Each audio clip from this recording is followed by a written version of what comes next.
This is Tyrese Haliburton, and you're listening to Setting the Pace. What's up, Pacer Nation? Welcome back to another episode here of your go-to Pacers podcast, setting the pace in the Indiana Pacers fall 120-119 on a LeBron James tipping at the buzzer.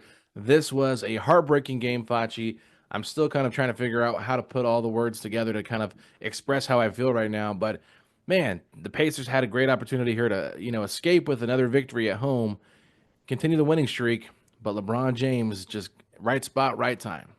That same LeBron James that has been doing this to us for 20 plus years.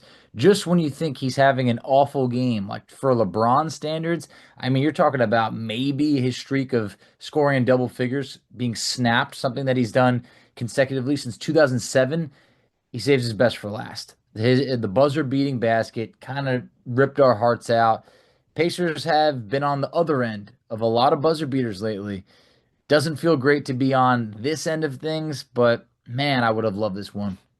Yeah, and I think the way the Pacers fought back, right? They got themselves in a massive hole there to start the second quarter. They were up by 8 points, I think it was, with about like a minute left, or even not even, probably even less than that in the first quarter.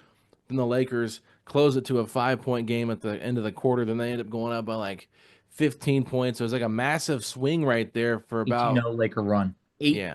nothing Laker run with Aaron Nesmith and four reserves. That lineup put Indiana in such a bad hole that like I thought that did them in. Honestly, like they ended up having a great comeback. That lineup really put the Pacers in a massive hole.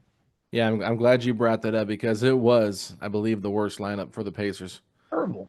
Whew. It was Mathurin, Nesmith, McConnell, Thomas Bryant, Ben Sheppard. Brutal. Minute 48 played together, they were a -9.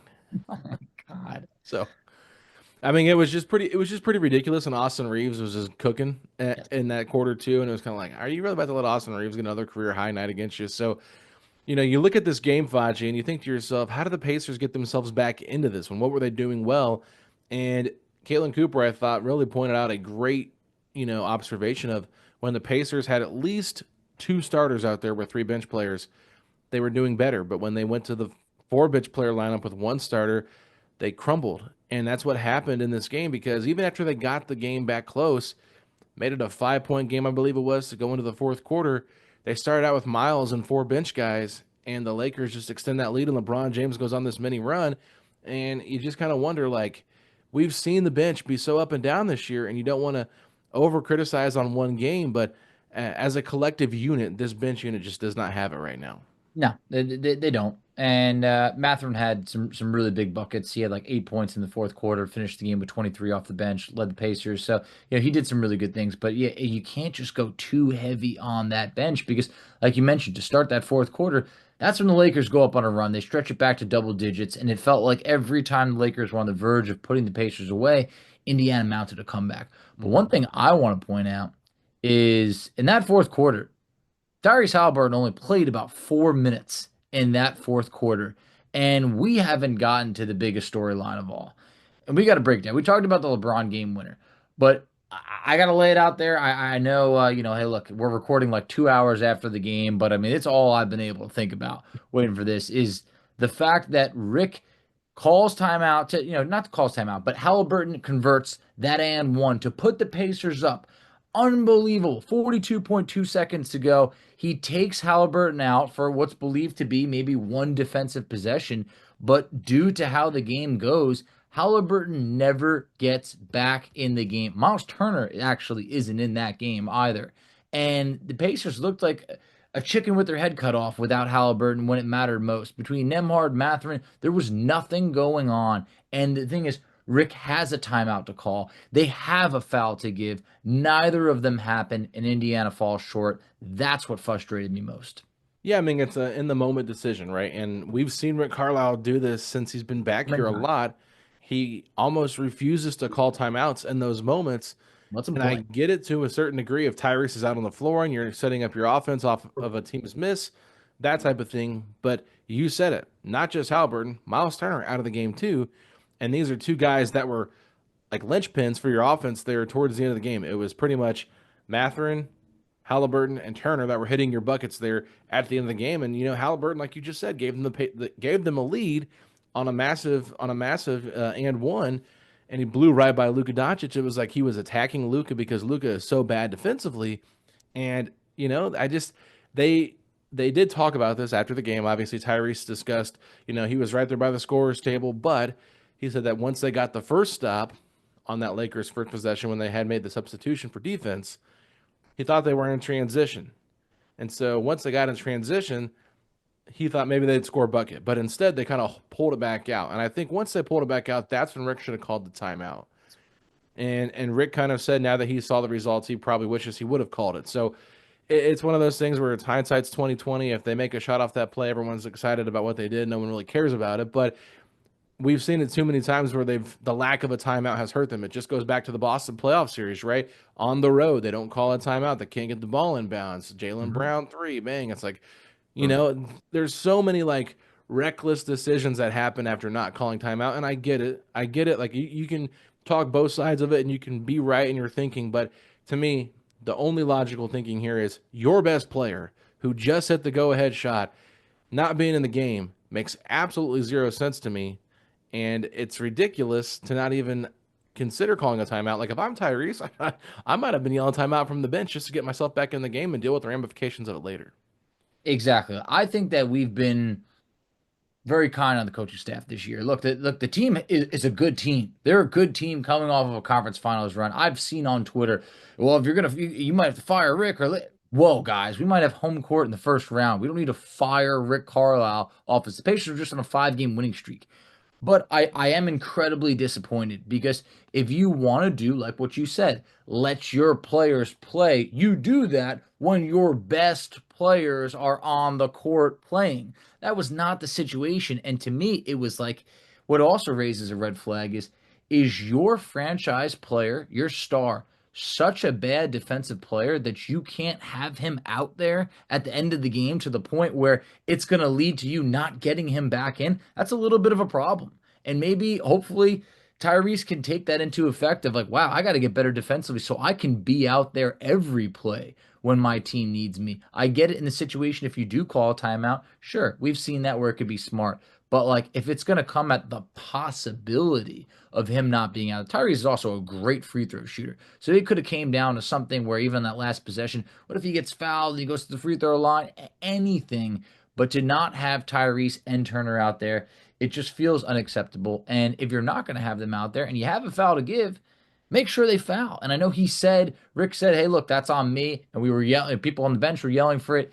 It didn't happen. So I think that Carlisle just has to take full-on accountability for this.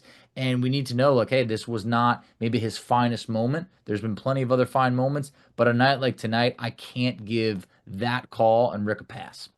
No, I don't think we can give it a pass. I think it's very fair to criticize it and to bring it up and kind of say it does feel like maybe the biggest moment of the game. Even though you can probably look at other areas and say, well, think about this too, Facci. How many just the fact that the Pacers had 2 3-point shots overturned to 2-point shots because the guys had their foot like right inside the line. You lose the game by 1 point. Luka foul baiting on Mathurin, where I don't even think Mathurin even touched him. Luka goes to the line for 3 free throws. I mean, there was definitely some bad calls in this game. I hate to be the ref guy, but there's always going to be a ton of those. I mean, remember even when the Pacers beat the Bucks, they're like, well, Nembhard, whatever it was, a foot on the line or something shouldn't have counted or whatever. Yeah. These things happen. They do. They do. I wanted this win bad because the Pacers have such momentum now. I felt like if you win on ESPN and you get the stop at the end, like that could have been our moment for people to really be talking about. Do you see what Indiana's doing? Now it erases the fact that LeBron didn't even make a field goal through 3 quarters in this game. All it's going to be is LeBron's brilliant. He came through in the end, and it's like it's just the opposite of what the story could have been. But it's not a bad loss. It's not. It's a frustrating loss. That's what I would say. Yeah, and one more thing. I'm just thinking about it right now. Think about the Aaron Nesmith technical foul that he got that was unnecessary, or the one where he got the defensive 3 in the lane because he was trying to help off and watch LeBron. Like that's 2 points right there too. So exactly. I'm just saying like it's a game of inches, right? But I do believe that the ending there was just it's unforgivable, I guess you could say. Yeah. And if they don't learn from this moving forward, that is going to be problematic because we have seen the Pacers, like we talked about, like I just said earlier, like if it's a different scenario where Tyrese is on the floor, that's one thing. And I know you bring up Tyrese not being able to play on the floor, but let's talk about this. Miles Turner wasn't on the floor either. Yeah. And Miles is probably known as one of your better defenders, rim protector kind of guy. But this Lakers team is such a unique team because they don't really have a point guard. Their point guard is LeBron and Luka, and they're both like 6'8" or taller. And then, they run these lineups out here without a center because Jackson Hayes is like their only center they trust. And so Rui Hachimura is playing some center or Vanderbilt's playing some center. And that's just a tough matchup for Miles because those guys are too, quick and athletic, and they're not like your traditional five or, you're more, just the normal five you see out there. So I understand why they went to the pretty much all wing lineup with Jarace out there and Pascal. And, you can pretty much switch everything at that point. You feel pretty good about it, just trying to stay home. The ball is going to be in LeBron's hands or Luka's hands. And so you got to try to make somebody else beat you. And Rui was kind of the one there that kind of gave them that big cushion before the Pacers came back. So I just think that the one thing about not calling the timeout there, Facci, that really stings is like, even if the Pacers don't get a good shot off, Tyrese Haliburton's cerebral, he's so cerebral that he would have been yelling foul, foul, foul. Something. And they didn't have that out there on the floor. And I think that if he's out there on the court, then he probably is the one that maybe, gives the Lakers or, at least commits that foul. That was that foul to give to kind of reset your defense. And then you can sub him back out if you need to. Yep. At that point, because I wasn't really upset about the lineup that was out there. It's just the way the play broke down because it was a bad shot by Mathurin. Like, it's not Mathurin's fault. The shot clock's winding down. Bad shot. Yeah. He was put in a bad spot. Bad shot. And LeBron leaked out. Jarace goes to double team with Nesmith.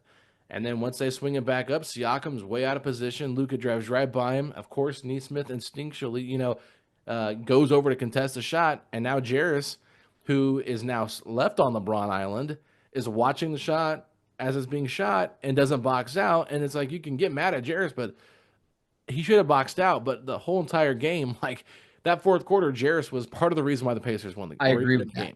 I agree with that. So I want to give the good with the bad. Jarace Walker was playing meaningful fourth quarter minutes and contributing. He wasn't just out there. He hit a big three. He had some good free throws. He got a stop at one point. That was great. Like, he was playing well. The tough part is, and I saw your tweet about it, but like, if you do rewatch that video, Jarace is sort of in awe. He is caught ball watching at a time where he's staring at the rim when a 22-year veteran, LeBron James, is attacking the rim to be able to make a play.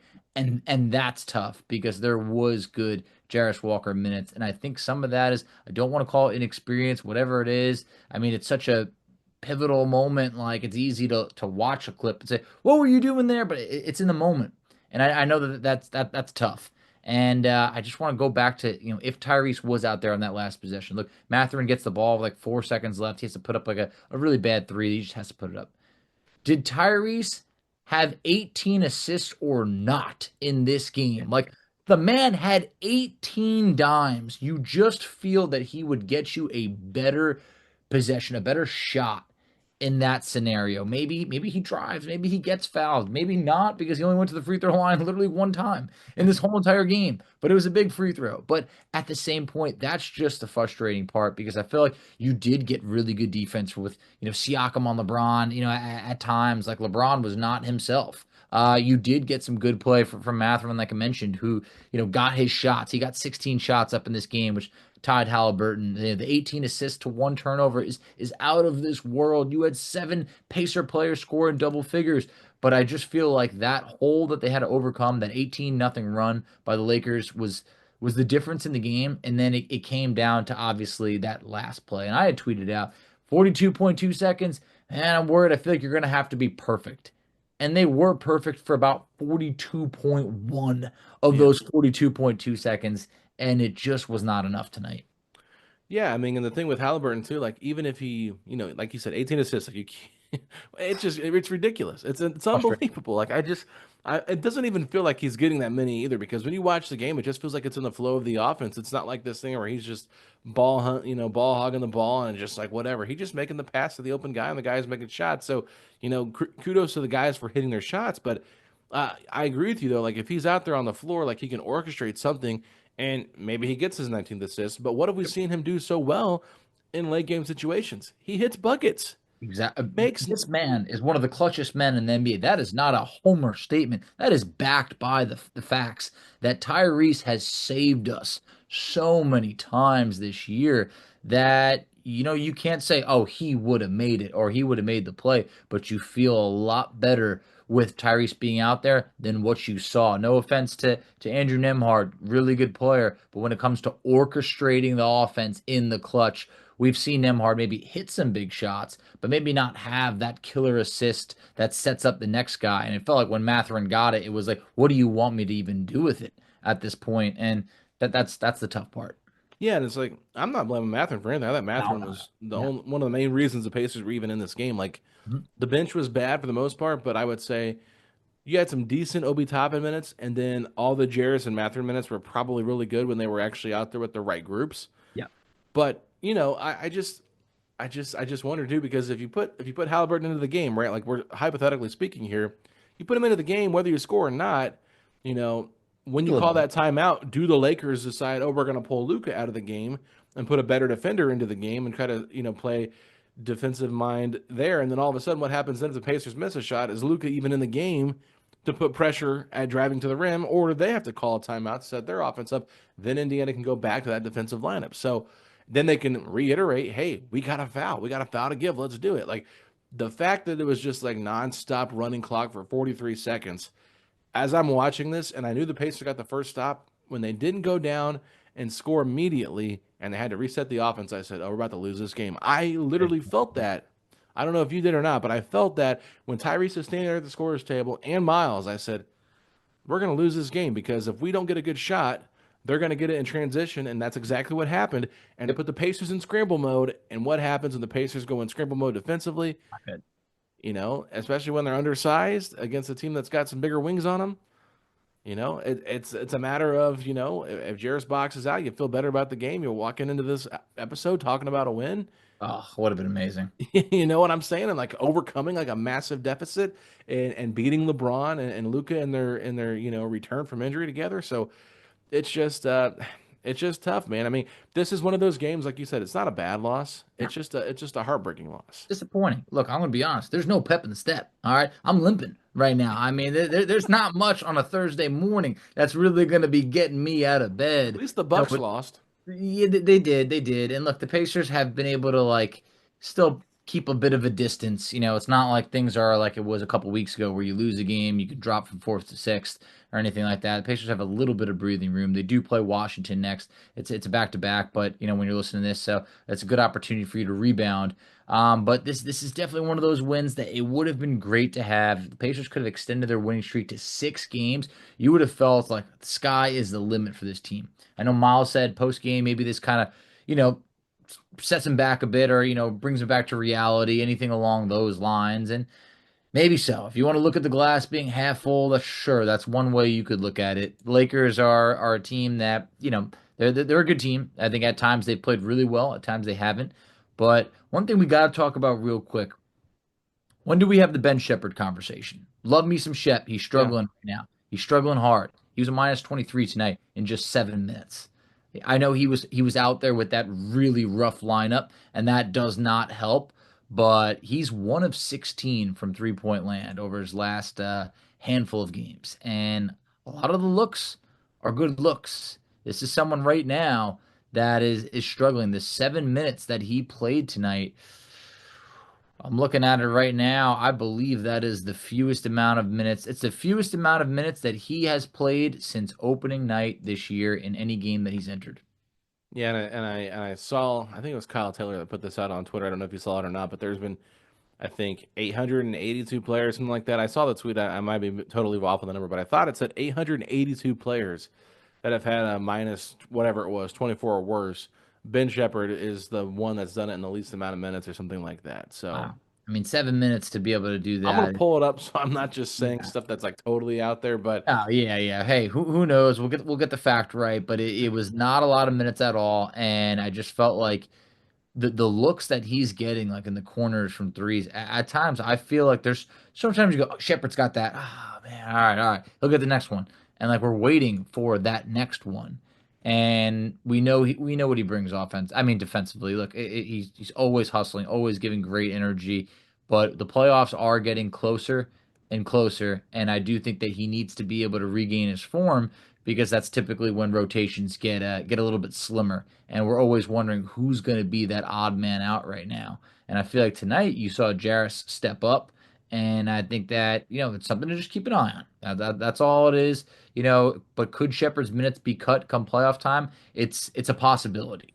Yeah.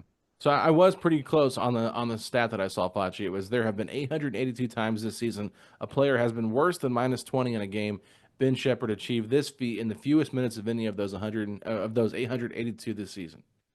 It's not good. It's not good at all. I mean, hey, look, It's credit to you comical. for remembering the 882 to be exact. What can I But yeah, say? I mean, to do it that quickly, it's definitely rough. And I think that maybe if he had hit a shot here or there, maybe could have kind of redeemed himself because every basket ended up being a big one. But not pinning this anything on him. He didn't do anything wrong in terms of like, oh, he swung the game. There's a couple of decisions here or there that could have made a difference. But one thing we talk about with Turner not being out there when it mattered most, and the Lakers get an offensive rebound, Turner did have 12 boards in this Yeah. game. It was one of his finer rebounding efforts of the season. I'm not saying that Turner is someone who's out there that's like, just like a mammoth on the rebounds on the glass, but 12 rebounds. I want to say that might actually be a season high for Miles Turner. It is. 12 is a season high. 12 is a season high. Yeah. You didn't have him out there when you needed a board. That's Yeah. that's tough. What a weird game, Facci. I mean, all this stuff that we're throwing out at everybody right now, like all these crazy stats, it just came from A lot this of one stats. moment. Just like, Yeah. Look, that's what happens. A loss like this happens, and you start digging deep to try and make any sense of it. And we've thrown a lot of stuff out there, and the Indiana. The bottom line is like outside of like that second quarter that they played good enough to be able to potentially win this game, and they played really good on this stand. They almost won every game at home yeah. during that, and that would have been awesome. But hey, you know what, you're gonna lose again. It's gonna happen. The Pacers were riding high. It's not going to be the last loss, and I think you could. I'm not trying to make this better, but like a loss like this, a 1 point loss at the buzzer, okay, you have the problems and the doubts if you lose to a team like a Washington or any of those that is at the bottom of the standings that is just trying to maybe wreck what other teams are doing. But here's what I want to say: Washington's also on a back-to-back. They actually beat Philly tonight. It's a bad Philly team, In but Philly. yeah, what are the odds that Washington wins 2 games in a row at this point? The Pacers better come hungry. They better come, frustrated and ready to rock. Yeah, I mean, and the Pacers really they didn't even have an open locker room after the game. After the media session, it was like we got to go, we're done. So like they hit the plane, or that they were getting to the plane as I was walking to my vehicle. I saw some of them actually leaving to go to the airport. So that's just how quick they have to get out of here and get ready for their game in Washington. And you got to have short-term memory loss with this game against the Lakers because you got to focus on Washington. And it's like one of those things where at the end of the day, it's like this one stinks. It's one of those things where you're kind of like, it stings really bad. You wish you had that one. And I'm sure there's going to be people that ask me about it tomorrow at work that Of tuned course. into the game on ESPN, and they're going to say, man, the Pacers, what were they thinking? They should have, they're going to go through all the stuff that we talked about here on the podcast. And that's just how it is. And that's going to be kind of ingrained in people's memories of who this Pacers team is. I mean, Bill Simmons even put it out there.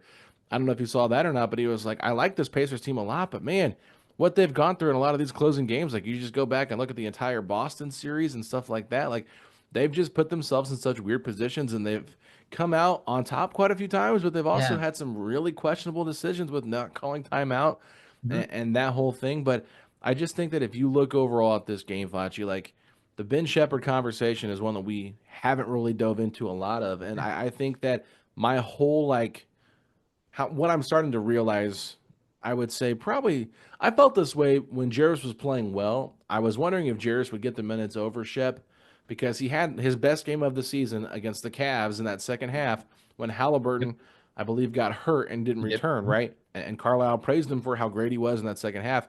And then his minutes once again went back to being non existent for the most part. And so I just think that at this point, Jarace is shooting the ball so well that it does at least give you that element that you're not getting from Shep. And I get it, Jarace defensively has been much more inconsistent on that side of the basketball. But I don't think you can just look at last year's playoff success and hang that on what Shep's doing this year, because I like Ben Sheppard a lot. Great Why? person, We and all do. we believe in his potential. And there's been games where he doesn't really impact the offense, but he does impact the overall game. But come playoff time, like, is he going to be playable? And I think that it might even come down to more so cutting his minutes completely from the rotation versus adding Jarace into the mix. But I just think that at this point, they could have played Neesmith a lot more minutes. I think he played 20 minutes in this game. So why did they not go back to him earlier on instead of playing Shep? That just didn't make a whole lot of sense to me. No, it really didn't. Yeah, I think you could have, maybe if you did get a couple more Neesmith minutes here or there, maybe that does make a difference. There's probably a lot of what if or could have or should have or this, but like, some of the more impactful games that Ben Shepherd's had lately are 0 points, 8 rebounds against the Nets, or 5 points, 6 rebounds against Dallas, or 3 points, 6 boards, 6 assists against Minnesota. Like those are contributing to wins. They are, but like you actually can't be a liability out there offensively. Like you can't be someone that is actually scoring zero. He scored 0 points in 3 of his last 4 games. The other game he scored two. So it's hard to just be like sort of a non-factor offensively out there. If you're a non-factor offensively, this isn't the days of like a Ben Wallace who can have 2 points and 15 boards, or like a Dennis Rodman or something like that, or anything along those lines. Like in today's era, you have to be able to score the basketball, and right now he's simply struggling. And I hope that he has the opportunity to kind of play out of this a bit. But like, a couple games ago, 22 minutes against Brooklyn, 0 points. 26 minutes against Dallas, 5 points. 29 minutes against Minnesota. That's a lot of minutes. It's a lot of minutes to score, to average about 2.5 points in that stretch. So I think the minutes are probably going to come down a little bit, but at the same point, maybe Carlisle wants to give him a confidence boost and get him more involved. I don't know, but it's definitely something to monitor. I think so, and I think in this matchup it was just so weird. Like I can't I can't stress enough how weird the Lakers lineup actually is, just because they got so many wings and the Pacers don't have that. Like the only real wing that they have that's like that size is like Pascal and Jarace, right? And I thought there was times they could have utilized Pascal a little bit more offensively. He only got 12 shots in this game tonight. Yeah, that's tough. They kind of went away from him at times, and he was kind of quiet. I mean, he had 15 points, but it wasn't loud. He kind of got going early on, so did Neesmith. And it's like once those two guys kind of got the Pacers offense going, you didn't really feel like them have that much of an impact throughout the rest of the game. But I just feel like with the way this lineup was for, the Lakers and how they were impacting the Pacers, making the Pacers adjust. I mean, you saw Thomas Bryant play just 2 minutes tonight because they couldn't play really him any backup center minutes because of how small the Lakers were at the 5 position. And then, Miles was having to play against a bunch of different forwards out there. Like when Miles is trying to guard Dorian Finney-Smith on the perimeter, like it's just there's going to be problems defensively, especially if he's being used as a pick and pop guy with Luka, which it's just going to give him Luka opportunities to kind of get that switch or get the edge. And Miles had some good defensive moments. I'm not saying he didn't, but there was just too many times where we saw too many open looks for the Lakers, and then the Pacers getting out of position to get themselves into foul position. Now, look, I get it. There were some calls that were not fouls. Like the offensive foul they called on Jarace in the fourth was absolutely atrocious. That was a flop really and a half. bad call. That was really bad. There was a couple of those. It's frustrating. But one thing I wanted to say is like, yeah, sure, Turner had some good moments in this. There was also some times like it frustrated me that Jackson Hayes was just catching lobs and throwing it. He threw one down on Miles. Like he threw it down to the point that woke Miles up, to be honest. It did, because Miles ended up hitting 2 threes right after that. 8 points after that. Yeah, I was like, okay, you needed to respond, because that was such a ferocious dunk that it was like, please, like if that was baseball and someone hit like that, that's when someone like hits the guy next with the ball. Like, you needed to respond with that. I was happy that Turner did respond in that moment. But yeah, Jackson Hayes was 6 of 6. They were just like pretty much alley-oops or just dunks right in the paint. Frustrating. It is what it is at this point. Look, I think everybody has every right to be mad of how this game ended, how it played out. The only thing that you can hope for is for the Pacers to learn from it. And we've like we said before, Rick's stuck in his ways. He loves to let the players play, but I think there's got to be an exception, and that exception was what I mentioned earlier. Let your best players play. Let me ask you this, because I feel like for the most part, we've seen Rick kind of defend himself about not calling timeouts. Yeah. And this one, he took the blame and said that in hindsight, he probably should have taken it. Do you think that this is now maybe the turning point for Carlisle? I don't think so. It'd be You cool. think he's stuck in his ways? Cool, but yes, I do. I think at this point, like Rick is who he is. He's been coaching a long time. I don't think it's going to be, man, after that Lakers game, I really got to, change what I'm doing and all this. No, like I think he did own it, which was cool. It did start to pivot away of like, well, we also did discuss that we had a foul to give, and I was like, all right, that's I'm sure that's definitely true, but like please don't deflect a little bit, just like continue to own it. And I think that he definitely owned at least the beginning of that statement. But yeah, look, if the players did have a foul to give, it would have been cool. But I think you see that foul to give being used more when like the lead's like 3 and you don't want someone to take a 3, so you foul them to kind of like disrupt that. I think it's very uncommon to just kind of, you don't see them often foul right there. All right, let's let them reset. Like I think it's more of a, hey, do you foul so they don't take a 3-pointer or anything like that. Pacers obviously elected not to foul, not to give a timeout, but man, it's just frustrating. Yeah, I mean, and I think the way that the shot was missed by Mathurin and the way the Lakers were able to push it up, they didn't really have a great shot to get a good foul. I mean, yeah, I agree with that. I agree. That's fair. Miles said that Jarace was actually going to go foul LeBron, and LeBron, on that double team got rid of it very quick because Jarace was there for like maybe a half second before he kicked out to Luka, and you see how far out of the position Pascal's in to guard Luka. So I mean, to be fair, they just really didn't have a great chance. And we've talked about it, like you bring up a great point, like fouling when you're up by 3, right? So they only get a 2. It's just like that Jaylen Brown 3 in the Celtics series in Game 1. I mean, if Siakam fouls him, it's like, did he really have a chance to foul him before he went up for the shot? I think maybe like for like a second, but if he didn't foul right away, and it's like the way the whistle was blowing, like just imagine this: the Pacers go to like take a foul, and then a guy just throws a shot up. They're like, oh, 3 free throws. Like how irate would the fans be about that? People would have been pissed. And you know what? Like Luka could have done that because the way that he was just flailing all around and jumping like a fish out of water, anything could have happened. But look, it's definitely it's upsetting. I mean, I had my moments where I'm yelling at the TV, call timeout.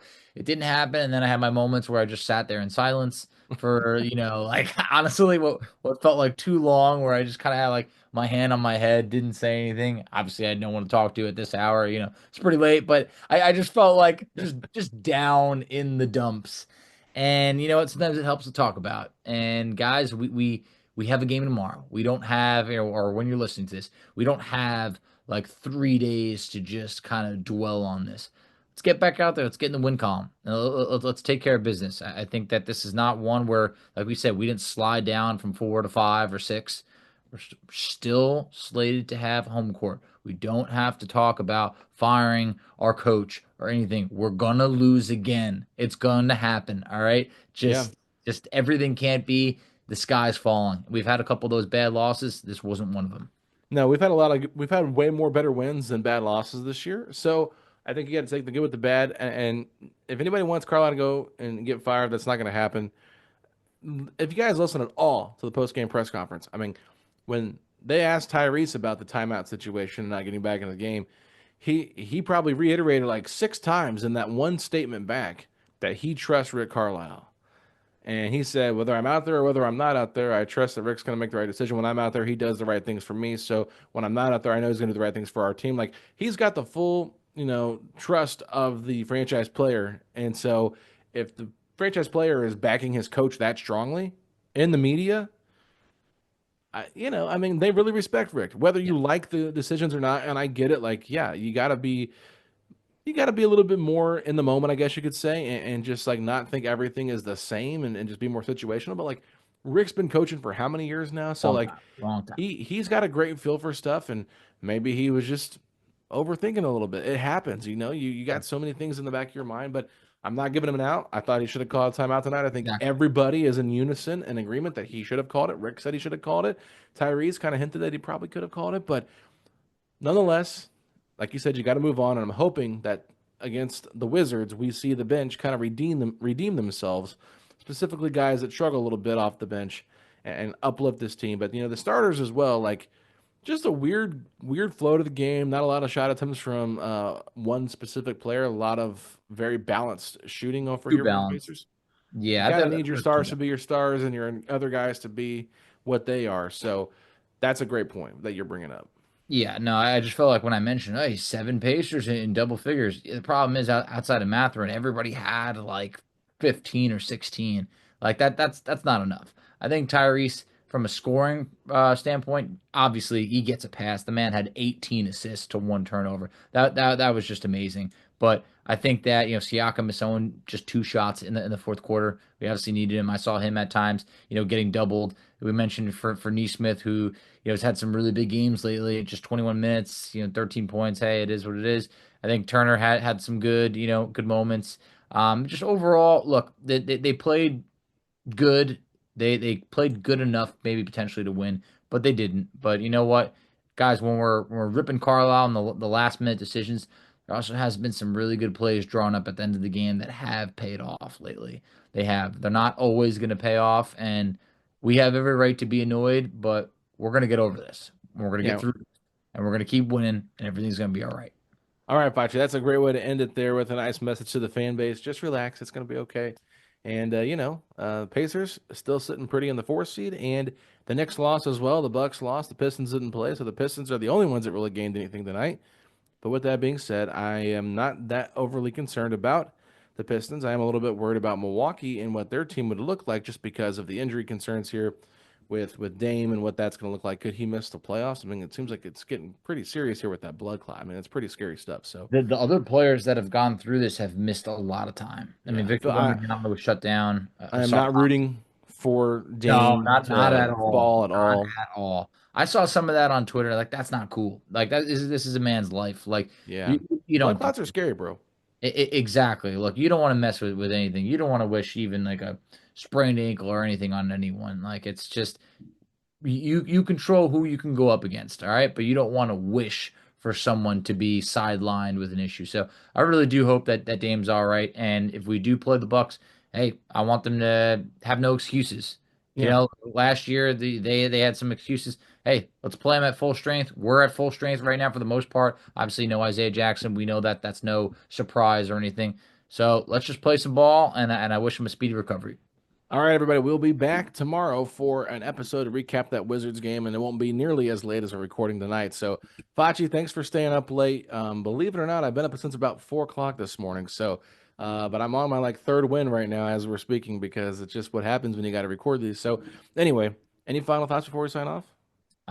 Let's just crumple this one up, try and forget about it, and beat the Washington Wizards. All right, if you're open, the Pacers can start another winning streak, even though it's going to be tough because they got OKC in a couple days. Then hit me with those 3 words. Let's go, Pacers.